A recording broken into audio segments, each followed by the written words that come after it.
Mesdames et messieurs, je ne m'étais pas réveillée ce matin avec l'intention de vous charmer ou de vous plaire de par ma voix. Je ne m'étais non plus coiffée pour vous convaincre, ni maquillée pour vous impressionner. Parce que être oratrice, ce n'est pas seulement plaire ou avoir un texte bien écrit. C'est avant tout d'avoir quelque chose à dire pour bien le dire. On ne prend pas la parole pour meubler le silence, on la prend pour y mettre du sens. J'aurais pu choisir le jugement comme j'aurais pu choisir la neutralité, mais j'ai choisi la vérité, la mienne bien sûr. Elle n'est ni une attaque, ni une défense, elle est une présence. Alors, mesdames et messieurs, je suis née femme.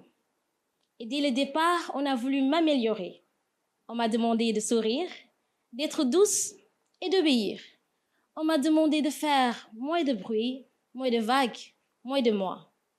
Et quand je parlais trop fort, on me disait que tu es trop intense, trop sensible, trop libre. Alors j'ai décidé d'être tout parce que je suis née sans option de mise à jour. Je ne suis pas un logiciel à améliorer, un modèle à retoucher non plus. Je suis une femme humaine, complète, avec mes émotions, mes erreurs, mes silences.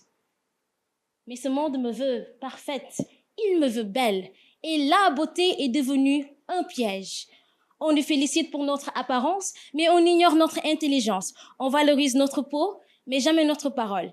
Et quand on ose parler, on nous apprend à marcher droit, mais jamais à tomber avec grâce, à échouer, à se relever, à apprendre.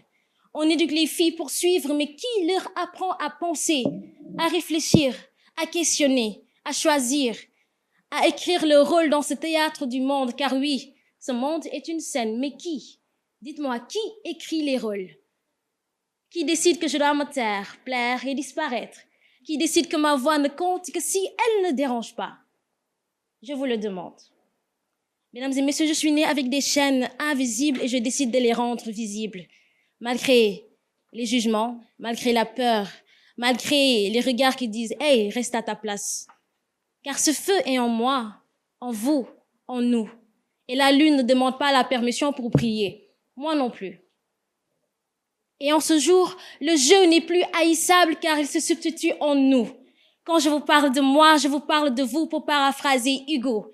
Car chaque femme a en elle un feu éternel, un éclat de lumière, un pouvoir universel.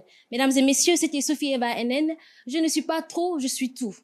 Humaine, entière et femme. Merci.